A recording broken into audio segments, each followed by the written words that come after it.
नमस्कार, मैं शालू शर्मा। आज हम बात करेंगे पंजाबी सिंगर सिद्धू मूसेवाला या आप शुभदीप सिंह सिद्धू कह लीजिए, उनके कत्ल की पूरी कहानी की।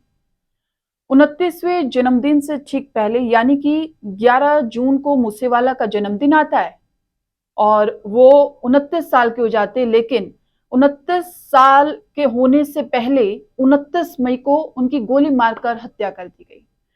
शुभदीप सिंह सिद्धू पंजाब के मूसा गांव में पैदा हुए और मूसा गांव में पैदा होने के चलते आप चाहे उसे उनका गांव से लगाव कह लीजिए या अपनी पहचान बताना कह लीजिए, जिसके चलते उन्होंने अपने नाम के पीछे मूसेवाला जोड़ लिया और वो सिद्धू मूसेवाला बन गए। मूसेवाला ने इलेक्ट्रिकल इंजीनियरिंग की पढ़ाई की और फिर वो कनाडा चले गए।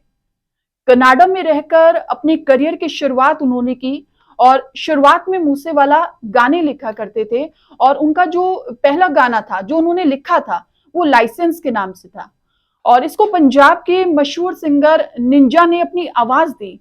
फिर सिद्धू ने खुद गाना भी शुरू कर दिया। जी वैगन नाम से उन्होंने अपना पहला गाना गाया। साल 2021 में एक गाना आया 295।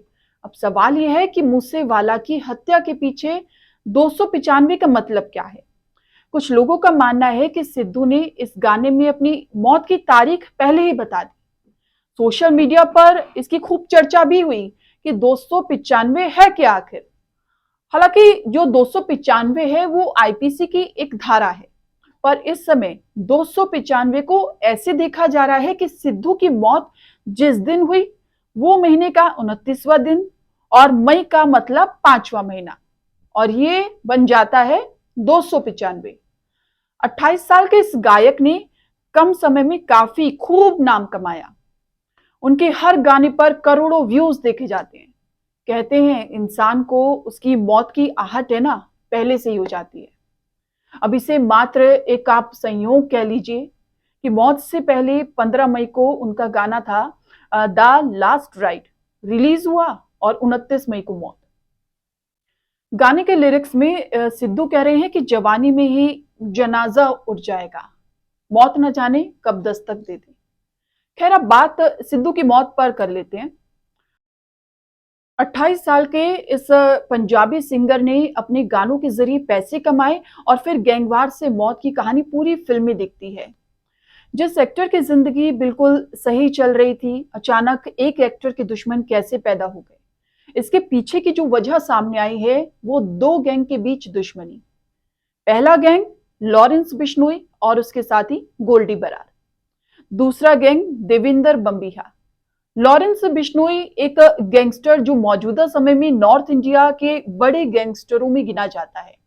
दिल्ली की तिहाड़ जेल की बैरक नंबर 8 में बंद है। 22 फरवरी 1992 को पंजाब के फजलका में पैदा हुए लॉरेंस बिश्नोई की फैमिली राजस्थान से आकर पंजाब में बसी। लॉरेंस बिश्नोई ने पंजाब यूनिवर्सिटी से पढ़ाई की और स्टूडेंट यूनियन की पॉलिटिक्स में भी वो रहा। चुनाव भी लड़ा पर वो हार गया। एक बार वो ग्रेजुएशन के पेपर देते समय नकल करते हुए पकड़ा गया था। कहते हैं जब इसे नकल करते हुए पकड़ा गया तो बचने के लिए इसने एक मंजिल से छलांग लगा दी थी। 2-3 बार ग्रेजुएशन के पेपर भी दिए पर पास नहीं हो पाया। फिर गलत लोगों से दोस्ती और धीरे धीरे एक गैंगस्टर बन गया। इस समय उस पर 2 दर्जन से ज्यादा केस दर्ज हैं। उस पर एक्सटोर्शन, हत्या जैसे मामले दर्ज हैं। अब बात गोल्डी बरार उर्फ सतिंदर सिंह की कर लेते हैं, जो कि पिछले कुछ समय से लॉरेंस बिश्नोई के इशारे पर कनाडा से पंजाब में रंगदारी का रैकेट चला रहा है। गोल्डी पंजाब के फरीदकोट में पैदा हुआ। पिता पंजाब पुलिस में एएसआई के रूप में कार्यरत थे। पंजाब के होने के चलते बिश्नोई और गोल्डी में दोस्ती हो जाती है। पेशे से दोनों ही प्रोटेक्शन मनी के तौर पर सिंगर्स और कारोबारियों से पैसों की मांग करते थे। फरीदपुर की एक अदालत ने मई महीने की शुरुआत में जिला युवा कांग्रेस अध्यक्ष हैं गुरलाल सिंह पहलवान, उनकी हत्या के सिलसिले में बरार के खिलाफ गैर जमानती वारंट जारी किया था। इसी कड़ी में सिद्धू मूसेवाला से भी इस तरह की प्रोटेक्शन मनी मांगी गई, पर सिद्धू मूसेवाला ने देने से इनकार कर दिया। बाद में धमकी भी दी गई। तो मूसेवाला ने सुरक्षा की मांग की और वो मिल भी गई।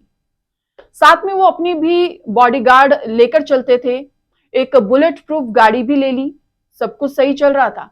पर 7 अगस्त 2021 में गैंगस्टर लॉरेंस बिश्नोई के करीबी और अकाली नेता हैं विक्की मिद्दू खेड़ा की दिन दहाड़े मोहाली में गोली मारकर हत्या कर दी जाती है। पुलिस जांच में विक्की के कत्ल के पीछे पंजाबी सिंगर सिद्धू मूसेवाला के मैनेजर हैं शगनप्रीत, उनका नाम सामने आ जाता है। लेकिन इससे पहले कि पंजाब पुलिस मैनेजर तक पहुंचती, वो ऑस्ट्रेलिया भाग गए। इस बात पर लॉरेंस बिश्नोई ने सिद्धू मूसेवाला से अपनी दुश्मनी मान ली और इस बीच सिद्धू मूसेवाला की एक एल्बम आई, बम्बीहा बोले। अब इस गाने को भी लॉरेंस बिश्नोई ने अपने खिलाफ मान लिया, क्योंकि लॉरेंस बिश्नोई गैंग की जो दुश्मनी है वो सबसे ज्यादा थी देविंदर बम्बीहा से।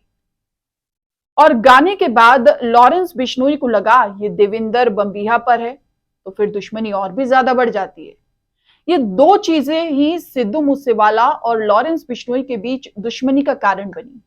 अब सिद्धू मूसेवाला को सोशल मीडिया के माध्यम से लॉरेंस बिश्नोई ने गोल्डी से धमकी दिलवाना शुरू कर दिया। पर सिद्धू ने भी पलटवार करते हुए कह डाला कि मैं भी अपनी बंदूक लोड करके रखता हूं। सिद्धू ने पंजाब सरकार से सुरक्षा की मांग की, तो उसकी सुरक्षा के लिए सरकार ने 6 कमांडो तैनात कर दिए।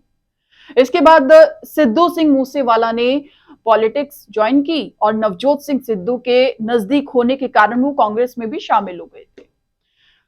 साल 2022 के पंजाब विधानसभा चुनाव में मूसेवाला ने मानसा विधानसभा सीट से चुनाव लड़ा, लेकिन वो हार गए थे आम आदमी पार्टी के विजय सिंगला से।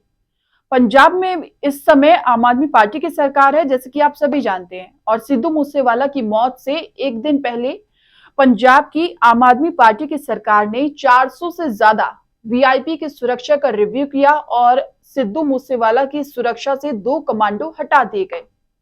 पहले 6 कमांडो थे और अब 4 कमांडो रह गए। अब जो तारीख आती है वो 29 मई के शाम 4 बजे 4 गार्ड में से 2 को रविवार को दूसरी जगह ड्यूटी पर भेज दिया गया था। अब सिद्धू मूसेवाला के घर पर कितने गार्ड बचते हैं? 2 सरकारी गनर बचे। शाम करीब 4:30 बजे का वक्त होता है। सिद्धू को अपने एक बीमार रिश्तेदार को देखने जाना होता है। तय प्लान के अकॉर्डिंग जाना बुलेट प्रूफ गाड़ी में था और दोनों सरकारी गनर के साथ, लेकिन ऐसा होता नहीं है। सिद्धू तय वक्त पर अपने कजन गुरप्रीत सिंह और पड़ोसी गुरविंदर सिंह के साथ घर से निकलते तो हैं, तैयार तो होते हैं निकलने के लिए, लेकिन ऐन वक्त पर क्या होता है कि सिद्धू मूसेवाला बुलेट प्रूफ गाड़ी में बैठने से मना कर देते हैं और कह देते हैं आज थार से चलते हैं। इसके बाद वो थार में बैठ जाते हैं। जब दोनों सरकारी गनर भी थार में बैठने लगे तो सिद्धू ने उन्हें रोक दिया, और रोका भी क्या कहकर कि आप यहीं रुको, हम बस अभी लौट कर आते हैं, और घर से निकल गई ये कहकर। पीछे से सिद्धू मूसेवाला के पिता ने जब देखा कि बेटा निकल गया है और बुलेट प्रूफ गाड़ी और दोनों सरकारी गनर यहीं पर हैं, तो सिद्धू मूसेवाला के पिता भी अपनी गाड़ी पीछे लेकर चल जाते हैं। अभी जो गाड़ी होती है वो घर से 8 किलोमीटर की दूरी पर होती है। तभी सिद्धू मूसेवाला की थार का एक गाड़ी ने रास्ता रोक दिया आगे से और एक ने पीछे से। फिर क्या होता है, हमलावरों ने थार को निशाना बनाना शुरू कर दिया और अंधाधुंध फायरिंग कर दी। थार खुद सिद्धू चला रहे थे। हमलावरों से घिरा देख सिद्धू ने डैशबोर्ड से अपनी लाइसेंसी पिस्टल निकाली और 2 फायर भी किए, लेकिन दूसरी तरफ से जो फायरिंग हो रही थी उससे सिद्धू अपने आप को बचा नहीं पाए। बाद में शूटरों ने यह भी देखा, जाकर दरवाजा खोला बकायदा थार का, और ये देखा टटोला कि सिद्धू मर गए हैं कि नहीं मरे हैं। जब उनको यकीन हुआ तब वो वहां से निकल गए। मानसा पुलिस के मुताबिक शूटर 2 ही गाड़ी में आए थे और उनकी तादाद 6 से 7 थी, और पुलिस को मौके से 30 खोखे मिले, जिसके आधार पर माना यह जा रहा है कि 30 राउंड फायरिंग हुई है। पूरी घटना के बाद शाम के वक्त इस हत्याकांड की जिम्मेदारी जो होती है वो लॉरेंस बिश्नोई गैंग के करीबी गैंगस्टर गोल्डी बरार ने ली। तो ये थी सिद्धू मूसेवाला की मौत की पूरी कहानी। आपको कैसी लगी? आप कमेंट कर या ईमेल कर हमें जरूर बताइएगा। साथ ही अगर आप क्राइम से जुड़ी और भी ऐसी कहानी देखना चाहते हैं तो हमें मेल या कमेंट के जरिए भी बता सकते हैं।